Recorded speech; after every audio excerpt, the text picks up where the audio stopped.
Since 2013, 52% of scholarships have been given to women in 30 partner universities across the country.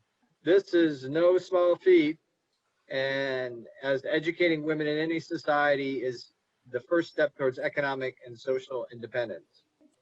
Investment in education projects and promoting access of females towards higher education is consistent with the government of Pakistan's agenda to promote equitable access.